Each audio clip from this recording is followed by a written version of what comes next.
Let's start this video by remembering to actually press freaking battle shout. No big deal, just increases my attack power tie by 10% for an hour.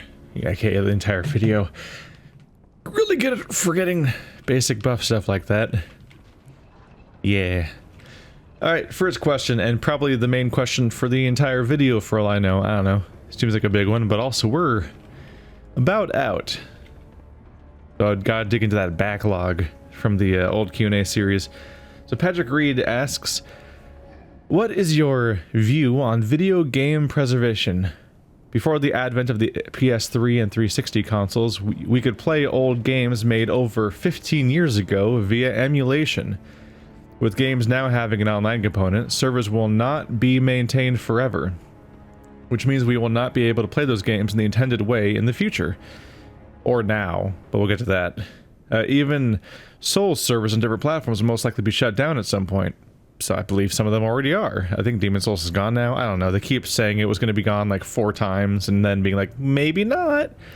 At one point, Demon's Souls got taken out, and then we'll get to that. And now, with the news of Telltale's Minecraft, not only removing Minecraft Story Mode from stores, but they're removing the ability for people to even re-download the game from servers in June, it casts a grim future of being able to play the games for the last 5 years, online and DLC content, in about 10 to 15 years. Yeah. Yep. On the Demon's Souls thing, I think at one point they said it was gonna go down, but then they put out for the first time the digital version of Demon's Souls, and then that spiked the player base, and like, okay, maybe the servers will stay up a bit longer. But then, I think Demon's Souls might be gone now, though. I think the servers might have gone down finally, because they kept talking about it, and I think it might have hit that point. I don't know. But yeah, as you are probably aware, if you fucking get a Nintendo 64 and basically any game for the Nintendo 64, and you just start playing that game, then guess what? You successfully can play that game on the Nintendo 64. And it just works. It's like, isn't that nice? That is often not true anymore, as it turns out. And that's shit. But yeah, like the biggest limitation on our ability to play old video games nowadays is, do you have working hardware? Like, does the console still work that runs it? And can you find a television that has the right connection for it? Or can you find the cable converter that lets you plug that 64 into an HDMI port after some finagling, which that stuff exists. I have like a few different iterations of those kinds of devices that I'm working with. Yeah, so that's all a thing. Look at these guys. Are they painting? Time for a workout. They totally are painting this place. It looks really nice. It's an art teacher. What in the world? But that's gonna go away. It's one of the many problems with online games. Games that are always online, games that require server access, games that don't have a local multiplayer option, games that are inherently only available digitally. And even this game right here. I've talked about this multiple times, and we've kind of addressed various parts of this topic in the past. So this is kind of a retread, but also there's still more to talk about here. But like, I was just talking to a friend of mine recently about World of Warcraft and how like that it's kind of a victim of the idea of being this perpetually online, perpetually updated version of a game, and ignoring the always online part where yeah, you need to have servers in order to play World of Warcraft, because you can't play a single player in the future. When this game goes down, it's going to go down forever, basically, just like every MMO tends to go. But even ignoring that, there's also the thing where like on the level of like Minecraft and Terraria. I was cleaning my glasses, why we just stopped there. Similar to the games Minecraft and Terraria and so on, World of Warcraft is a perpetually updated game. Which means that if you really liked this game in like 2007, then you just have to think of your memories of being alive in 2007, because that's the only way you'll ever play that version of the game. Like, it's gone. Like, the game that you played in 2007 doesn't exist anymore in that form.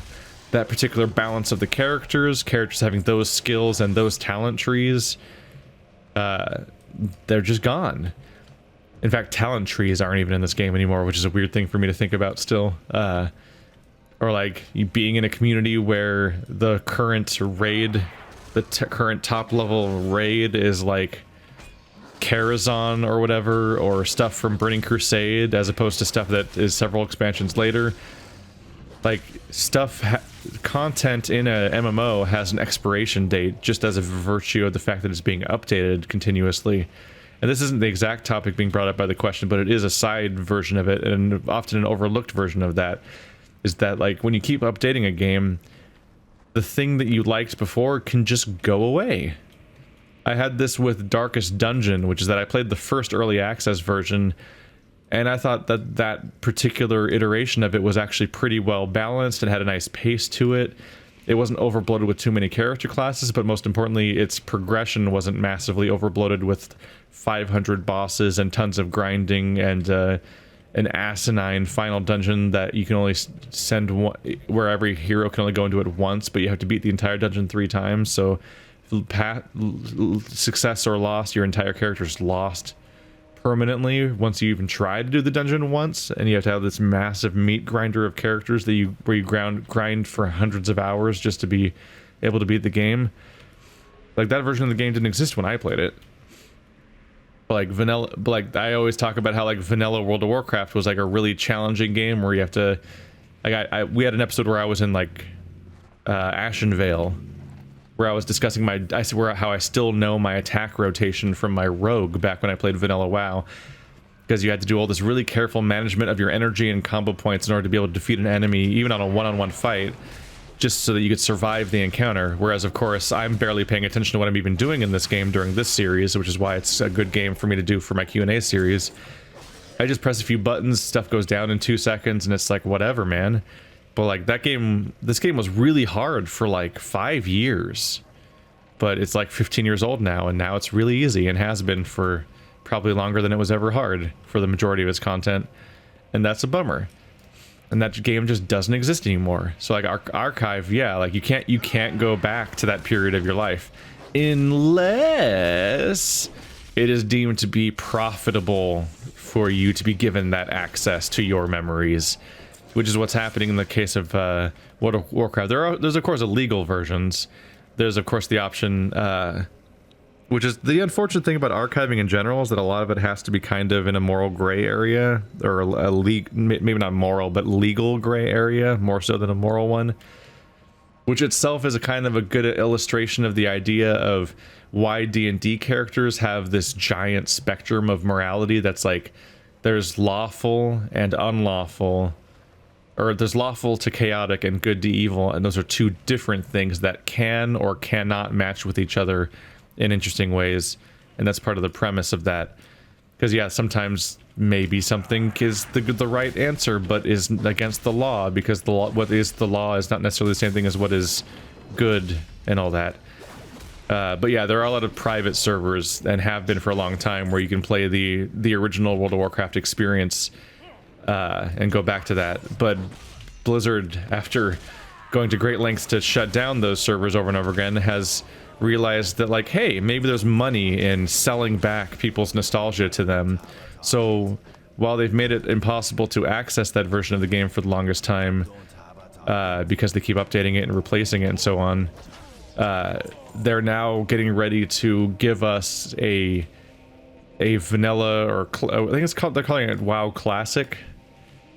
It's already been at like BlizzCon and stuff like that, where you could play it, where they're going to let people subscribe to and play the original World of Warcraft experience. And I think it's going to go back to the 1.0, and it's going to slowly update from there and basically recreate the history of how this game existed, which admittedly is an interesting step towards the idea of being able to re-experience gaming history to an extent, but it is just a narrow window once again.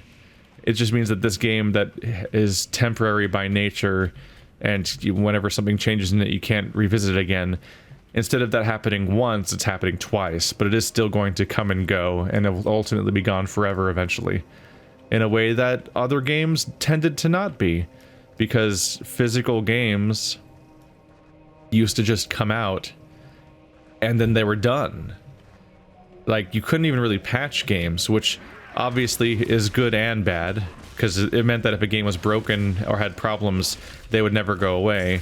But also, of course, meant that people couldn't use patches as a crutch, so they had to actually put in the work to finish said game before they released it, which didn't always go according to plan, but there was definitely higher standards back then for what a launch version of a game would be like, because nowadays they go gold and they publish it and they put it on discs, and that disc might as well be a joke because they're putting out a inherently broken version of the game and they know it, and it's just gonna get fixed by the day one patch, which is just like a mandatory part of the experience of playing modern AAA games now. Is you buy it, you install it on your console via the disc if you are buying, you know, physical copies, and then just to slap in the face the idea that you even bought a disc that means anything, they then immediately update the game to the real game, because the console version is like the disc version was basically a sham that never was a fully functional thing, or didn't have the stuff ironed out because they already made massive changes to it and so on. Which also creates review problems, because people review the game, but then that review is immediately outdated to some extent by this patch that immediately came out that changed the game into a different game now than the one that was reviewed. So that review was of a snapshot of a pre-patched version of the launch window, and it's like, games have become games as service and live experiences and ever-changing, and it makes it really weird to discuss what a game is. Because if you put out content talking about what a game is in any kind of definitive terms, that can be completely irrelevant before long when the game completely changes. Like, once upon a time, I had very firm opinions about Fortnite being this very bad Skinner box grinding co-op shooter with uncompelling, like, wave-based content and a bunch of traps that barely had a reason to matter because you just could just shoot them all in the head, and also being a pale comparison to the original promise of it being a day-night cycle survival horror sort of thing that was basically like Minecraft's day-night crafting / survival cycle, but in a more serious and like aggressive, like systemized tone, instead of a thing that you kind of grow out of immediately like you do normally in Minecraft once you make a shelter and everything. So I all that version of that stuff that I thought was true, like it was a co-op shooter experience where you fight a bunch of weird zombies and it's way too easy, but has way too many Skinner boxes, and it's completely bloated with bad ideas and garbage and never fulfilled the idea that it was supposed to be. But nobody means that when they say Fortnite. Everybody's talking about the Battle Royale game, which is basically what Fortnite is now. Nobody clarifies that they mean the Battle Royale mode. That's just what Fortnite is the Battle Royale game. Even though I, like, experienced a different Fortnite for months, and basically my opinions are all outdated and wrong and based on a different experience now, and that's just like a whole thing. Like it's the ways that video games work now can be really baffling at times. It's a real strange experience, but that's where we are. But yeah, it means that the game just goes away. So like, they used to make sequels. They used to finish a game and then they'd start working on the sequel or a different new idea or a spin-off or whatever. But the game was then, the original game was like, it existed in that form for good. And maybe they'd make an updated version, like a Metal Gear Subsistence or Substance, or Silent Hill 2 Restless Dreams, the Xbox version with these changes and so on. But at least the games were they had, even if they had multiple iterations, each individual iteration was permanent and was traceable, and you could collect them all and and keep it. But nowadays, there's so many ways in which the games we experience are non-permanent, and you can miss out, and the FOMO is there.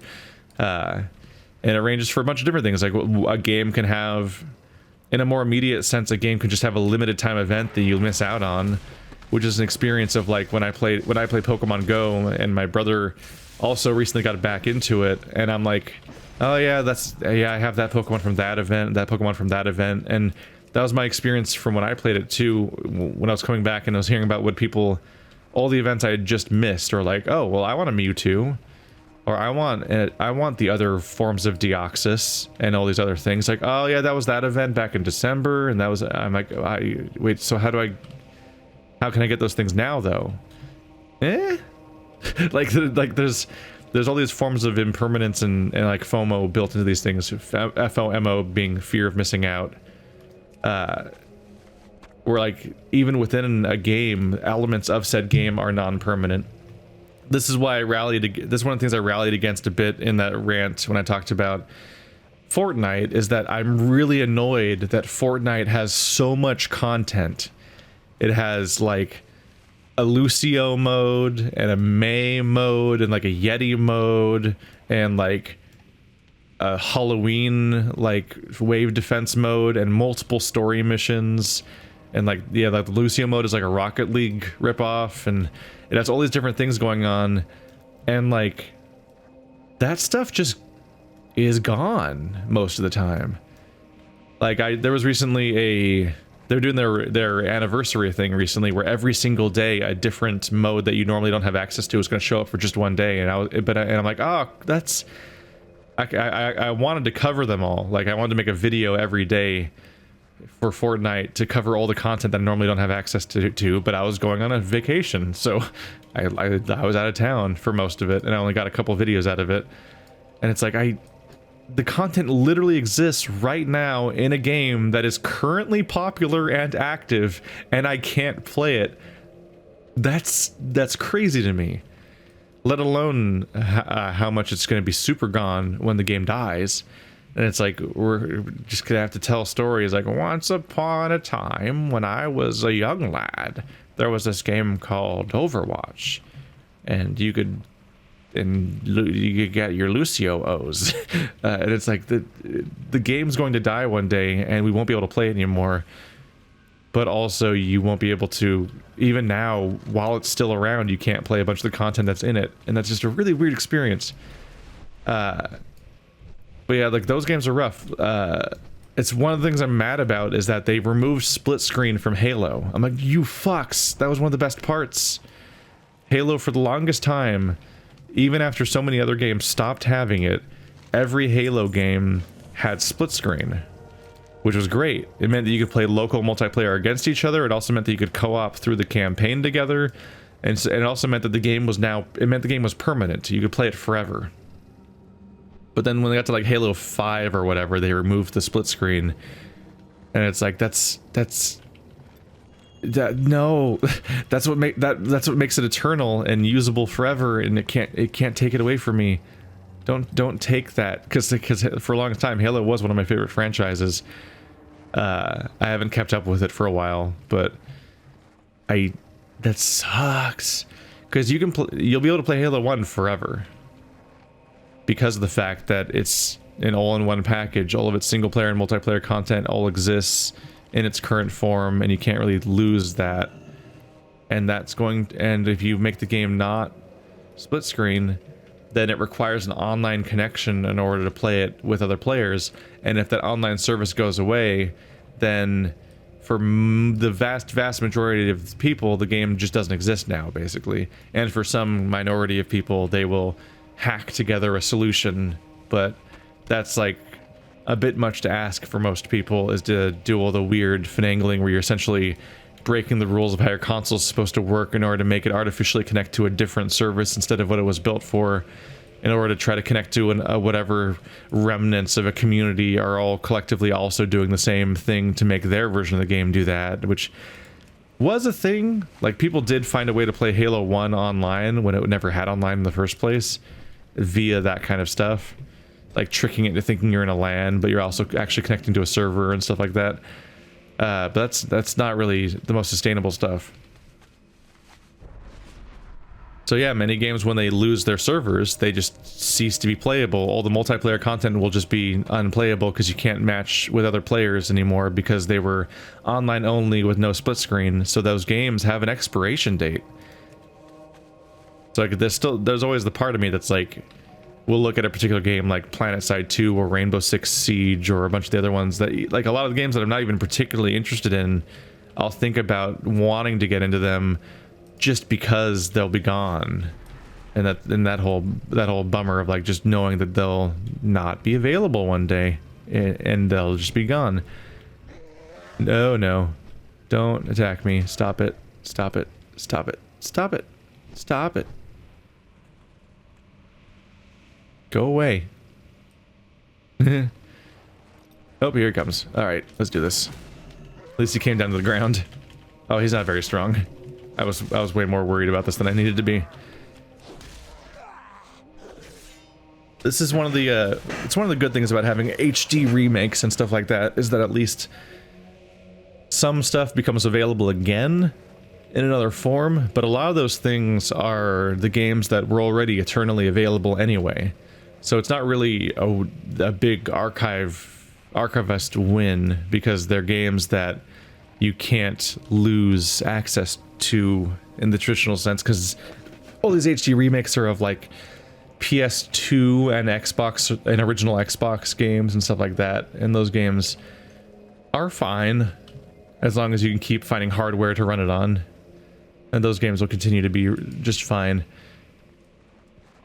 But speaking of remakes, actually, one of the iterations of this thing is actually something I complained about before too, which people fucking weren't hearing any of it because it was criticizing Zelda. But one of the downsides of the Wii U remakes of Wind Waker and Twilight Princess is that they're modern, and so they both incorporated modern things, which actually makes them age faster, weirdly. Because the original versions of Twilight Princess and Wind Waker were on offline consoles. Less so in Twilight Princess's case, because it was on the Wii and everything, but they didn't really embrace online stuff back then. And I've talked before about how, like, it was kind of quaint and appreciable how, like, Nintendo for the longest time was not making DLC, didn't have season passes for their games, didn't really have a proper online service, and wasn't really heavy on like patches and stuff like that. They were still doing the old style of make game, finish game, publish game, game is over now, make new game. And they held to that for a bunch of the Wii, kind of, and it was around the Wii U where they kind of caved and started acting like the rest of the industry. And it's kind of a bummer that it happened, because it tainted stuff like the remakes of their Zelda games, and it's going to lead to elements of their games over time being more and more temporary and less accessible to players in the future. Like, we're just going to lose it, essentially. I don't know what is this Splinter thing that it keeps talking about? I can't see it. In this case, what I'm talking about is that both of them had like collectible things that don't work anymore. It was way more, if I remember correctly, it was way more of an issue in Twilight Princess, but in Wind Waker, there's a straight up like tutorial that you have to play through, if I remember correctly, involving the fairy guy. I don't remember I can never remember his name for some reason every time I try to think of him, but the weird fairy guy that's like a nerd character that came from like Majora's Mask or whatever. Tinkle, is it Tingle? There we go. Is it Tingle? Whatever. There's like messages in bottles basically in Wind Waker, which doesn't really come up in the game very much, but there is a tutorial that explains the message in a bottle system, and it's mandatory. And then it's like, time to connect to the to the Wii U community network in order to make this feature work. It's like, the Wii U, the Wii U community, whatever it's called, thing is dead now, and you can't play this. Like, it's so disappointing. Every time you play the game, it's like, time to connect to the thing. It's gone. And you have to just sit through that sad feeling every time you play that game now, because even though it's a remake of a game that is like eternal and will just exist in that form forever, the remake is already outdated because it connects to services that they've already shut down, which, by the way, is amazing to me, because the Wii U is not that old, and that remake is not very old yet, and it already has a shut down service. It's like, even... Not only is Nintendo already doing these, not only is Nintendo doing the stuff the rest of the industry does now, but they're doing it like, they're not even that, it's not even that like that good of an example of the stuff, because they're willing to shut down this stuff like so quickly. Like the Wii U was, its corpse wasn't even cold yet, and they were already like shutting off its entire legacy and all this cool stuff. And that was a bummer, because that whole community thing where people could draw pictures and have the weird forums, like, was such a weird, cool quirk that's just gone now, by the way. That's another piece of gaming history that's just bloop. Because they're like, it's dead now, turn it off, we're done. But that game just will always connect to a service that's dead now, but it was way less obtrusive than that game. It was, the most noticeable part besides that was that every time you open the pause menu, it's like, go over here to the other tab that is useless because it's all about this feature that doesn't work anymore. But it was another tab at least. But what's a bummer is that, and I can't fully comment on this because of the fact that I never experienced it in its correct form. But Twilight Princess has like a stamp collecting thing, and I think you could make all the stamps into some kind of message that you could send to other players or post online, or there were like stamps you could use on the Wii U community thing. There was a word for it, but I don't remember what it was anymore, whatever the community thing was. And it's like you're collecting all these stamps that you can't use. And in particular, they took a bunch of the items and chests and so on that were already in Twilight Princess, and they replaced them with those stamps. So you'll like, there was multiple times where I did a big platforming gauntlet or went to a secret place and solved a puzzle or whatever. I'm like, oh, look, what's this? There's a chest. What's it going to be? Is it a heart piece? Because when you solve a weird, obscure challenge, you're used to getting a heart piece or something cool or something. And instead it was like, you got the stamp for the Hylian letter Q. And I'm like, oh. So now that game is littered with a bunch of stuff that all hooks into a system that doesn't exist anymore. And also it's actively like just disappointing the player when they're playing the game, because they're like, oh, what did I get? It's useless. Fuck. And it's just deeply disappointing, because if you play every other Zelda game, you know when to expect some kind of reward or cool thing to potentially happen. Oh, I went up this crazy challenge thing. It was all slippery slopes, and I had to use like these boots and this special move to get up here. What's it gonna be? It's garbage.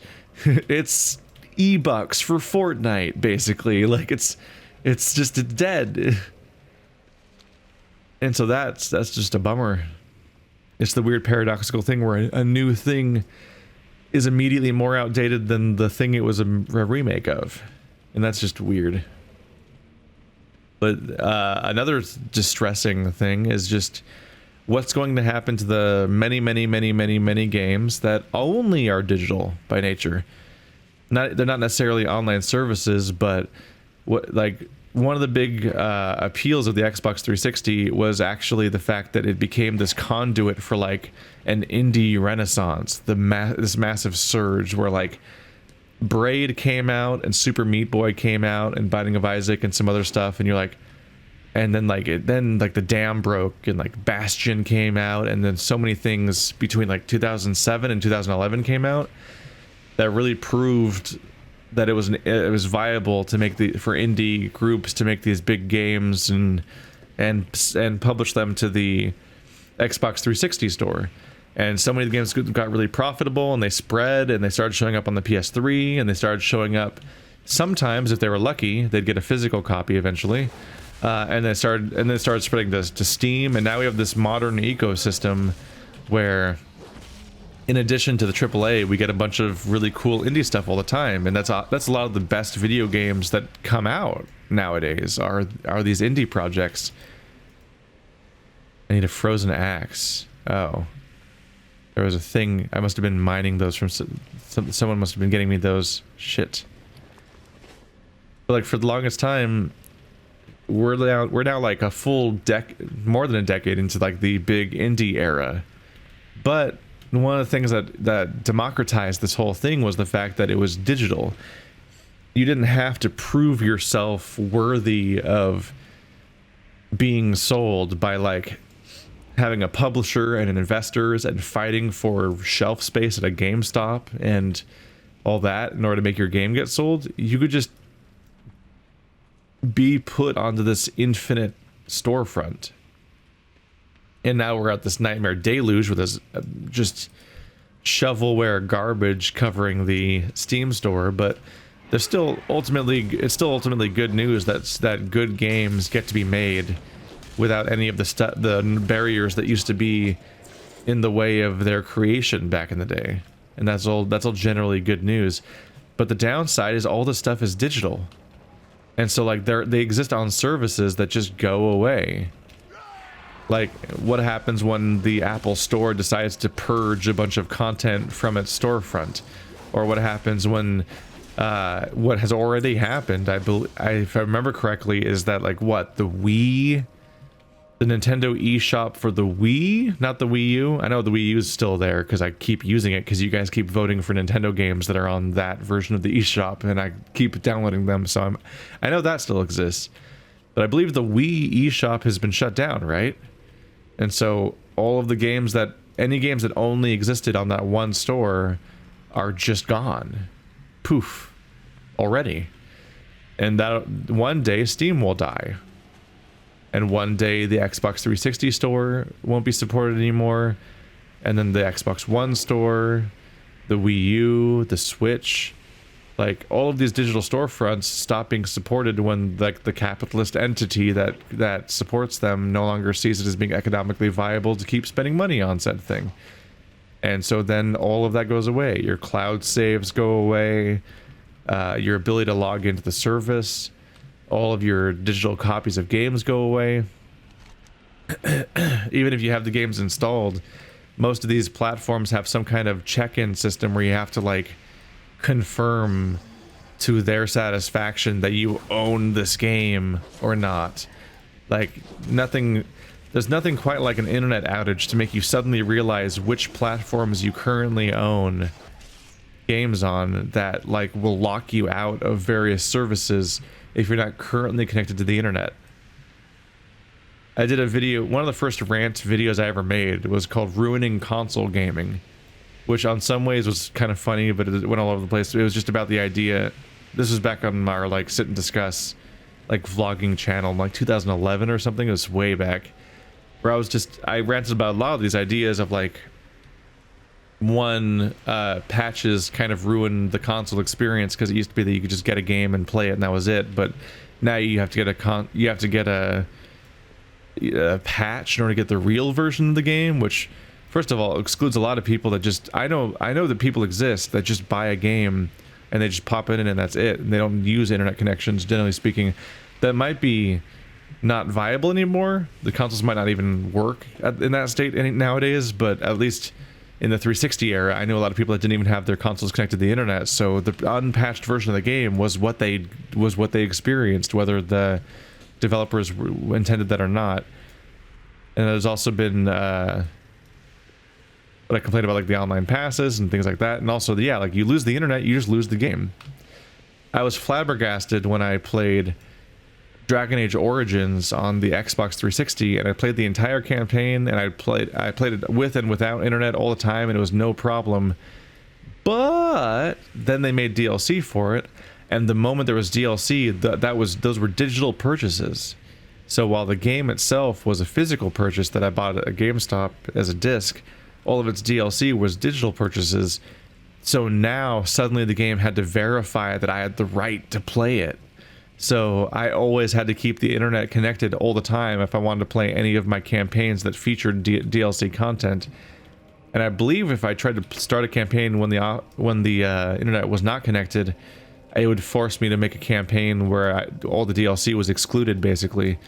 And if I played a campaign that ever had featured any of the DLC, in order to load that save, I had to connect to the internet to prove that I had the rights to the DLC that was on the console. Basically, it had to do the handshake. And so, like, even back then, I was already being limited on how much I could play a single-player game, because the game, they're so up in arms about whether or not I'm, like, pirating their content or whatnot on my own console. And it was my primary console. There was no, like, tertiary stuff where it's trying to verify whether or not you have the rights to the stuff you've re-downloaded on a different console or anything. It was my one Xbox 360. It was designated as the primary console of my account, and it was blocking me from doing stuff. It's rough. So I don't know what things are gonna be like. Stuff does go away. Stuff has gone away. You can't play the Matrix online. It just doesn't exist. It keeps manifesting in new and different ways. Like I believe the entire back catalog of DLC for Rock Band and Guitar Hero, I think it just got taken down at some point because the rights expire for music and so on as years pass. But generally speaking, on the Xbox and stuff like that, you could usually continually re-download things you already purchased. Usually the rights works in a way where you just can't buy it anymore, but you normally can keep downloading it. So I haven't verified what this question said, but the question claims that apparently they're going to take away the ability to re-download Minecraft. I guess they took away the ability to buy the Telltale like Minecraft story mode, but I guess they're saying that they're going to take away the option to even re-download it if you own it. Which that's some PT shit, where the game PT was a really cool demo for Silent Hills that was itself kind of a standalone game of its own, and it had its fans, and it was a really cool, weird experience that we got to have together. And then Konami was like, nah, Silent Hills isn't happening, and Konami's fired, Kojima's fired, and all this other stuff happened. But perhaps most notably, actually, was just the fact that they straight up removed PT. It's just gone. You can't download PT anymore. There's several, if I remember correctly, there's several parallel projects where people are trying to reconstruct PT on PC and stuff like that from the ground up, just to try to preserve it and recreate it, because otherwise you can't experience this game anymore. It's just gone. This thing that everyone was up in arms about and thought was so interesting and got all this press, because the corporation that created it decided to pull the plug on it, it just vanished, even though it was a single player experience that was free, that people owned, that had downloaded on their consoles. And I was one of those people that had deleted my copy because, you know, limited space, you have limited hard drive space on your console. So when it just got deleted from the storefront and you couldn't download it anymore, that's it. I just can't play my copy of PT that I had once. So all I can do is go back to watch my, I can just go back to watch the video I made with Joe and Andrew back in the day when it came out. Unfortunately, that's just going to be more and more common of an experience. Stuff like Overwatch will be gone one day, and if stuff doesn't have a single player component, if it's an always online experience, they can only play online and you can't play with local multiplayer, then those games will just cease to exist, and you'll have to just you just have to live with your memories and nothing else.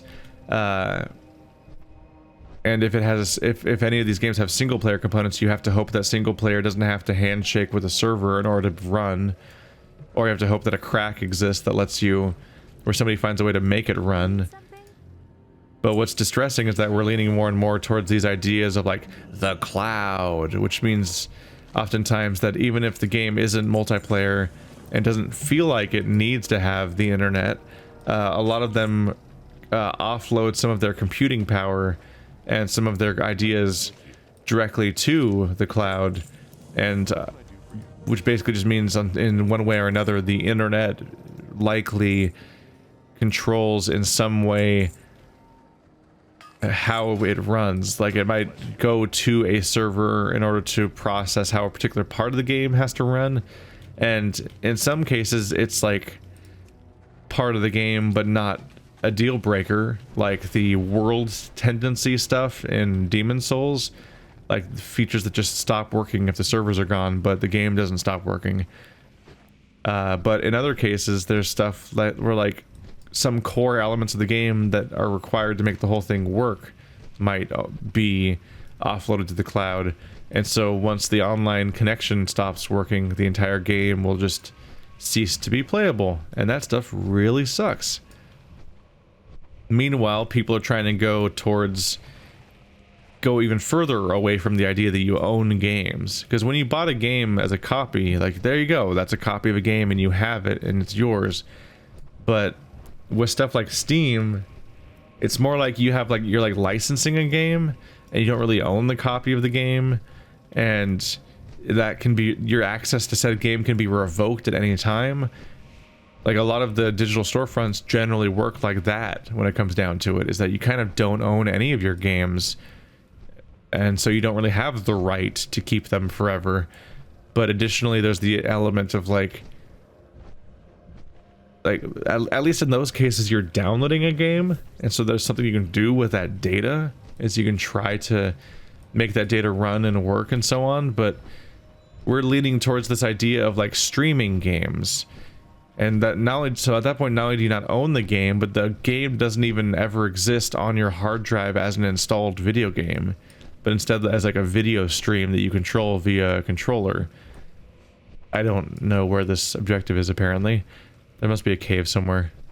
So when we hit that point, like, those games just don't even exist on your computer ever, and so when that service goes down, boom, all of the games on it disappear. And if there were any exclusive ones, those games just all vanish from human history, unless somebody found a way to capture them, which I'm imagining you can't if it's a video stream only. Like, it's one thing of like, oh no, well, we have to like crack our Steam games to like make them playable when Steam is dead. If you still have them installed on your hard drive and you still have the data, like, do you have to like trick it into running anyway, even though it can't handshake with Steam? But if you're playing a video stream, the game never exists on your computer, so you can't like get a copy of it. You can't capture it in any way. It's literally just a video. The closest you could do is look at the video and try to recreate the game from the ground up the way people are doing with PT. Although I think even those people tend to have some kind of access to a copy of PT. It'd be like the equivalent of you watching this video and then trying to recreate World of Warcraft based on the video you're seeing, is like the best you could do to try to get access to any of those games again that might be exclusive to a streaming platform.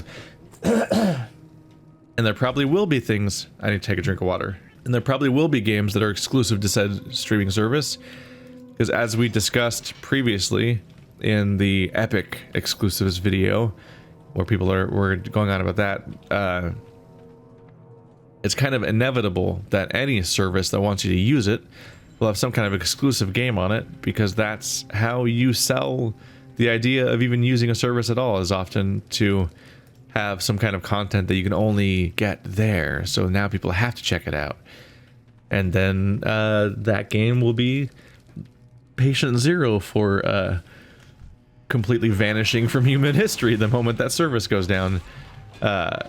It's rough. It's really weird thinking about the fact that, like, yeah, there's this, thinking about the kind of games that Patreon nominates and win, basically are just do have a particular tendency to be older video games that, when you think about them, yeah, will exist in that form forever. And like, I think back to my childhood of PS1 and PS2 games largely, and I'm like, yeah, those games, they're in amber. The only way they'd be gone is if every single copy on the planet was wiped out somehow in some kind of crazy accident or hit job, basically.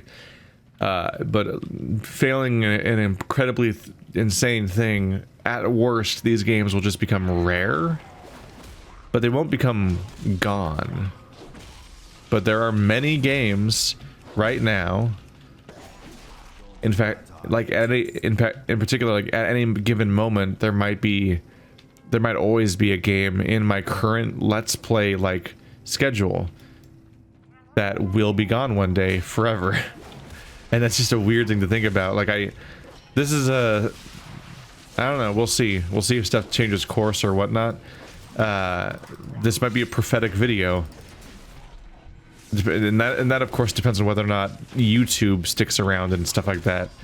But it has more incentive to, because it itself is a platform that is like this big cultural cornerstone and so on, and source of revenue and a piece of like other not just monetary capital but other kinds of capital for Google. So they have reasons to keep Google around, but you know, no promises. Maybe YouTube will be gone one day, but what I find more likely is that YouTube will outlast many of the games that I have played over the course of my channel's existence in the past and the future. And so there's going to be Let's Plays that I've made that will become one of the only archives of a game that is just gone now. And in fact, that actually has happened before. Scott Pilgrim vs. the Game is gone. Scott Pilgrim vs. the World, the game, I believe it's called, just doesn't exist anymore. So, because I think there was rights issues or whatever with the music or something. So like my partial Let's Play I did is like one of the freestanding examples of just a game that doesn't exist anymore.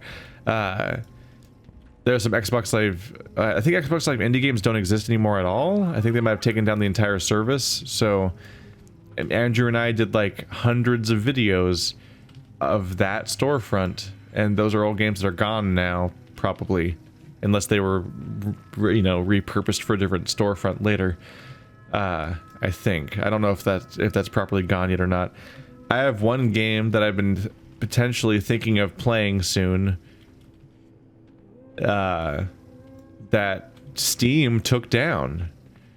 I have a copy of it because I got a press code for it, and I was planning on maybe covering it. It's kind of like a space escape room thing. The developer did some naughty shit, and Steam took the game down from their storefront, and so that game is just gone, and you can't play it anymore, basically. There's a lot of examples of that kind of weird stuff, and it's like, it's easy to hand wave a lot of them away because you just don't care about the Matrix Online and stuff like that. But many people have already had the experience of being a part of the community of fans for a particular game, only to have said game vanish. Stuff like, well, like City of Heroes and things like that. Or is City of Heroes back now or something? I think I heard something about that. But I remember there being a lot of anger about like the latest NCSoft MMO that was shut down or something like that. And a lot of these games, unfortunately, just go away for good. So it's going to be interesting living through some of that. Some of our favorite games will just be gone, and it won't matter how much you liked them, because you can never play them again. And there won't be a fix in many cases. Especially if there's not enough monetary incentive to like remake it or bring it to the new platform and stuff like that, because it doesn't, maybe it's just something that's personally important to you, but it's not a game that has a big fan base to have reason to keep it around. And I am gonna experience this in a uniquely weird way too, in that I, while not in any way really planning to be, do kind of exist as like a strange like archivist of sorts. And it's kind of on some level my job these days to chronicle these games in the form they exist in, which will serve two purposes eventually. One being, I'll be one of the few ways to watch certain games that just went away one day, And also, even if it doesn't come to that, there's just games that change over time, and I represent a version of said game that is just not like that anymore. And that happens all the time. It happens on the micro scale, like when Baba Is You is changing its levels day to day, and so I played a really specific snapshot, kind of a rolling, moving snapshot of Baba Is You, where that's just what that level was like that particular week, because a lot of that stuff changed before I got to it, and some of it's changed after I played it. And it's just, yeah, archiving's crazy. It's really hard to do. This is, of course, where the people inevitably bring up like the question about piracy or emulation and so on. And I don't know, I got mixed feelings about all that. I don't actively condemn people who find, I'm not on a moral level, like I don't really have a reason to be against people who are emulating a game that is no longer available and like obscure and stuff like that. But there's also like, at the same time, I know plenty of people who just steal stuff constantly.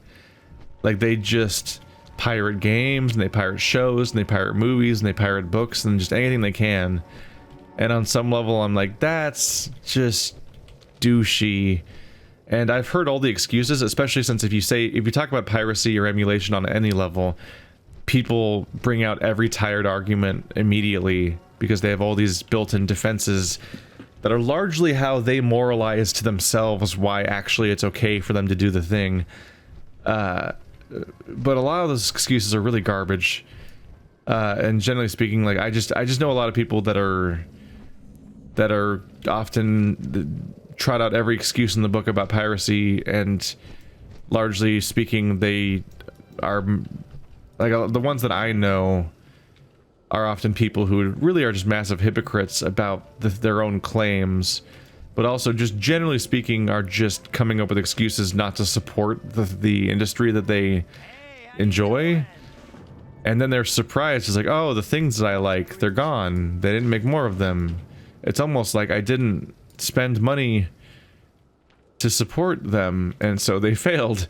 That's just a whole... I've been back and forth a lot with certain people about various elements of piracy because... I don't know, they'll make really weird claims like, oh, I there's so many versions of that stuff, like people claiming that they pirate as a trial and that they'll totally buy the game if they liked it or whatever, but they don't, and other versions of those things. Really, it's just ultimately people just not, they're just refusing to pay for a thing that they like, and they're clearly getting value out of it because they're playing video games all the time that they're pirating all the time. It's like that's what they spend all their time doing, so that it clearly is giving them value, despite various ways they'll try to justify all this shit. So ultimately, it's just people that they're often people who are just frustratingly just unwilling to be honest about their own behavior, which I would just respect it more if people are like, yeah, I'm just stealing. I'm just pirating this stuff because I don't want to pay for it, and I'm openly admitting that in some way. But people will try to come up with some bizarre, like, fucking embarrassing ass Reddit / 4chan argument they heard that they're just regurgitating about how actually the pirating they're doing somehow makes them basically morally superior to people that pay for things and all this other garbage. And I'm like, I fuck, you're up your own ass.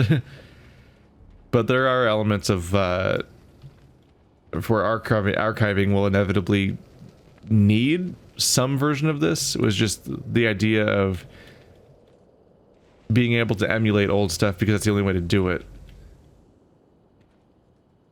And that's why these are complicated, multifaceted conversations, is there's a lot of directions to a lot of them for those kinds of reasons, because yeah, they're going to be games that will only be accessible via some form of like ostensibly illegal download and emulation and so on, and people will respond to that by being like, it's not illegal for this reason. I'm like, no, actually, as far as I'm aware, it is illegal. It's if you own a copy of it separately from the emulated thing and stuff like that, that you can make an argument that it's not immoral, and I don't even disagree with you necessarily, but I do believe that it is still technically illegal, or at least unproven and inconsistent, and it's you can't really claim that, like, people often claim there's like a magic bullet that makes it legal now. Like, if you do this, then it's legal. It's like, that's not, no. If you do that, then you can justify it to yourself, and if you do that, then it feels like a viable excuse to do it. Those are different things from what is legal and what is not legal, for example. But of course, that's also a question of country to country to country to country. Like, everybody has different ideas of what is legal or not because they're different countries. That's how countries work. So so navigating that mess is going to be a whole other experience for archiving, and of course, inevitably, any kind of database that is accessible to common people and is public. One of the things that companies are economically incentivized to do is that even if they don't plan on covering said game anymore, or making sequels to said game, or making any kind of publicly available copy of said game, they're still incentivized to shut down emulation and databases for said game or anything like that. So, like, many companies, including Nintendo, will hunt down websites that are featuring their old games for archiving purposes, and they will get them shut down. And so it's there's not a lot of great ways to keep this stuff around, because even if somebody does go through the legwork of making places you can go to find old stuff like Atari point-and-click adventure games or whatnot, like, if the right company doesn't want that to exist, they're going to go after you, and the type of people who are archiving things are not generally going to be the people who have the resources to deal with a legal battle, and it's frankly a legal battle that they'll probably lose because of the fact that said stuff, that what they're doing is ostensibly illegal, even though I get why it's happening, because it makes sense to try to keep stuff around that will otherwise disappear forever. So it's just, there's so many weeds. You could talk about the subject for days and weeks and forever. It's such a tangled mess of different elements that are all fighting each other at the same time. Elements of capitalism and elements of legality and IP, and people protecting their IP because maybe they'll do other things with it, so they can't just give you the ability to just willy-nilly run around with their stuff and distribute their content for free to other people. Because if you and there's reasons for that too, like if you don't defend your copyright, then lawyers will point out, like, here's all these like, why are you going after my client? Then here's all these instances where you didn't defend your copyright with all these other examples, so clearly you've, like, relinquished hold of it. And that's the thing, is like, you, like, one of the reasons why there's often frivolous lawsuits about, like, the fact that, like, Elder Scrolls is suing Mojang for making a game called Scrolls, is because even if the thing seems frivolous, you need to be seen defending your copyright, because otherwise it can be used as evidence of you not defending your copyright, which will delegitimize more legitimate attempts to defend your copyright, because IP right and IP law and copyright is itself also a giant fucking mess that is a part of this whole conversation that we also get to deal with. So yay. Yay. So basically, much like the global warming topics, My general feeling is, yeah, we're kind of fucked for a bunch of reasons, and I don't really feel a lot of hope about really much of any of it. And I just gotta hope that my particular favorite games and stuff that I will probably want to revisit a long time from now, like Portal 2 and Papers, Please and stuff like that, I sure hope some version of that is playable when I'm 50 or even 40. Even 10 years from now, I really wonder which games that I like now are just going to not be available when I'm 10 years older. And I hope it's not too much of a I hope it's not too much of like a devastating revelation which ones it turned out to be. Cause that would suck. Just for the sake of doing a second question, I suppose, Sathe asks, what's the worst way to die in your opinion? I think Sathe just started spamming like the stereotypical questions to ask people. Like one of the other questions is, if you could have a superpower, which one would you like? So I don't have a lot left to work with. I'm actually out of questions now besides that superhero question. Which I don't know if I'll even do that one. I don't know. So please send in questions, guys, because we're pretty much out. I'm going back to 1 hour videos. I made a long video briefly for the public one, just to try to go all in, I suppose, but largely these episodes will probably get a bit shorter over time if I don't have material to work with. As far as the worst way to die, which dark question, I think it's the same person that's like, what's the most embarrassing thing that happens to you, and what's the most you've ever manipulated people? So there's like a darkness here. As far as worst ways to die, there's some really rough ones. You don't even have to be that imaginative. There's like a lot of degenerative diseases that are just horrifying. Just finding out like, oh yeah, this turns out you have this condition, and first of all you have the anticipation like, oh, this is starting now, but like basically this is a future problem. So you get to anticipate the fact that this horrible disease is going to happen to you, and just watch as it slowly develops for months or years, and you can do nothing about it. But then specifically, there's additional elements that would add to it, which is one, just being painful in general, but two, being a disease that affects who you are or how you think or your ability to maintain your identity and yourself. Things that degenerate your personality or your cognitive functions and so on. And I believe there's some real like home run diseases out there that are basically all of them combined. Like, you find out early that it's going to happen, there's nothing you can do to cure it, it's inevitable and you're going to have to live with it, and it's going to be painful, and it's going to affect who you are as a person on a permanent basis. There's some real dark shit.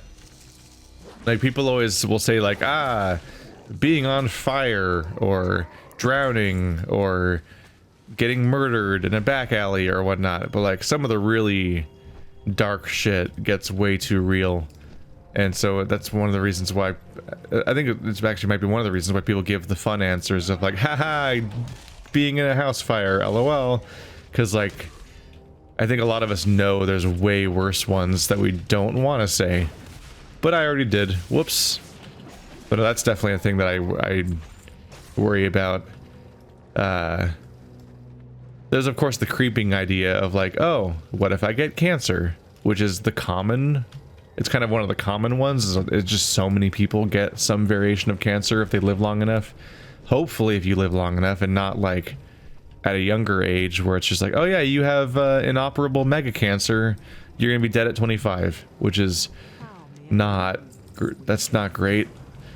That's how Total Biscuit went, is that he got a form of cancer that they couldn't really do much with, and it was one of the ones where you're just like, yeah, here's how much you probably have to live if you're lucky.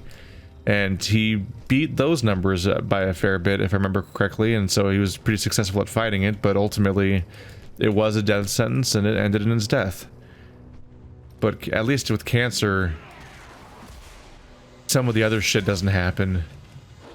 Even though it can, like living with a disease and living with tragedy and also having to go through chemical treatments to treat it, they leave a mark, but not the same way as like actual degenerate, like mental degenerative things you can deal with that are way worse. And it's just a creeping horror for me, because once it happens, you're like, all right, well, this is my one life and that's going to be how it ends.